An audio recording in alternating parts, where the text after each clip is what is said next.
Je m'appelle Martin Paul, je suis professeur de physique à l'Université de Genève et j'enseigne le cours particules et noyaux.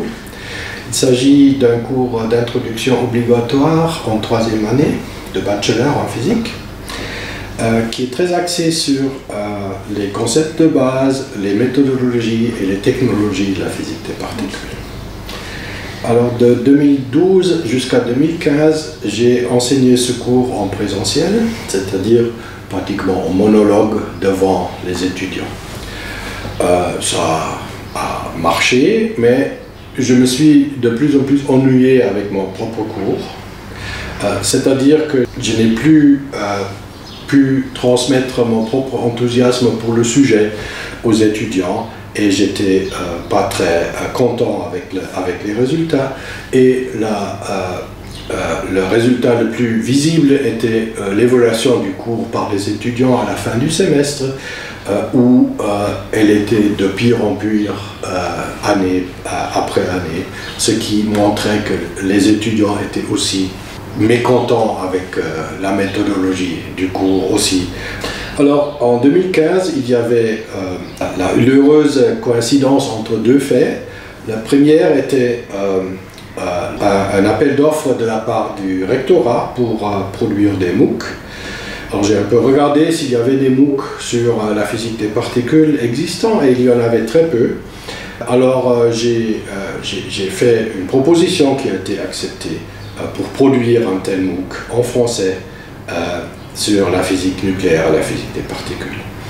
Et en même temps, j'ai découvert la méthode de la peer instruction que j'avais déjà un peu connue par communication avec mes collègues, mais j'avais toujours eu des doutes si c'était vraiment applicable à la physique parce que la peer instruction est très axée sur la discussion des sujets.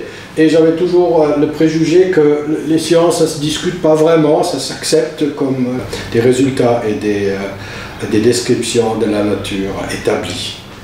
Et comme j'ai découvert un livre d'un physicien, Eric Mazur, qui avait expliqué comment il faisait appliquer cette méthode au cours de base de la physique, j'avais découvert que c'était en effet un préjugé de ma part, que en effet la partie conceptuelle de la physique se discute très bien et que la méthode est tout à fait applicable à ce type d'enseignement. Alors j'ai décidé en même temps que produire le MOOC de l'utiliser dans une classe inversée pour ce cours, c'est-à-dire que maintenant je demande depuis 2 ans aux étudiants de regarder 3-4 vidéos du MOOC avant de venir en classe, de venir avec leurs questions et avec leurs problèmes qui concernent le sujet et que l'on discute cela pendant le cours. Le MOOC couvre à peu près 25% du total du matériel du cours. Alors on approfondit, on élargit les sujets pendant le cours présentiel au lieu de faire la totale. C'est-à-dire qu'il y a au début du cours une session de questions-réponses relative à la partie MOOC qui a été étudiée avant.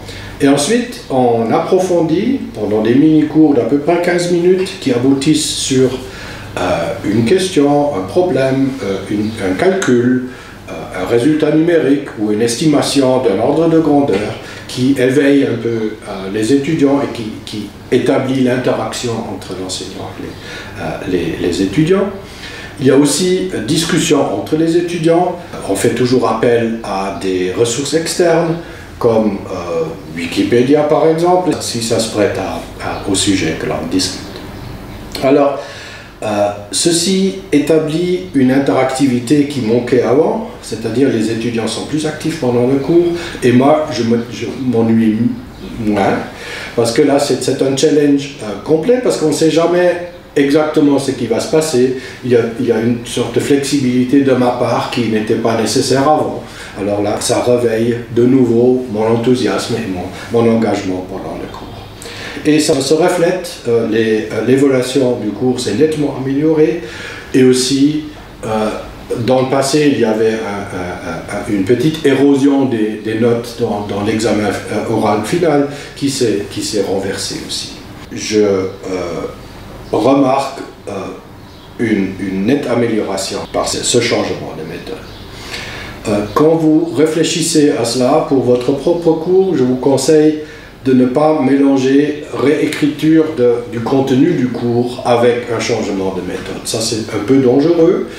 Moi, je dirais que ce changement de méthode s'applique plutôt quand vous avez envie de garder le même contenu, mais de changer de la méthode présentielle vers une méthode plus interactive. Il est évident qu'en physique, avec des classes de 30, 40, maximum 50 étudiants, c'est relativement facile de le faire. Si vous avez plusieurs centaines, voire des milliers d'étudiants, ça devient un peu plus difficile. Il n'est pas nécessaire d'avoir un MOOC comme support pour la classe inversée. On peut aussi utiliser des livres, des ressources ouvertes présentes sur le web ou des MOOC existants de quelqu'un d'autre ou même d'une autre université pour faire cela. En effet, une de mes collègues qui a aussi contribué au MOOC, Mercedes Paniccia, a changé un cours de programmation, d'apprentissage à la programmation pour le convertir en classe inversée où il n'y a pas de support à un MOOC du tout, mais un simple livre, un manuel d'un langage de programmation qui est étudié par les étudiants avant de venir au cours. Hello, I'm Noemi Kalace and I'm taking care of the exercise session of the Professor Martin Poole. The changes that we have applied in the courses, I feel the students are much more active than before, and also during the exercise they try to interact much more than what was happening in the previous sessions. In particular, I believe that this interaction is really important in order to make them understand the real issues and the real concepts that are behind the physics of particles. In particular, I want them to solve the exercise at the blackboard. Of course, I will supervise the exercise itself, but I want them to solve it in order to let them understand quite clearly what is behind the exercise.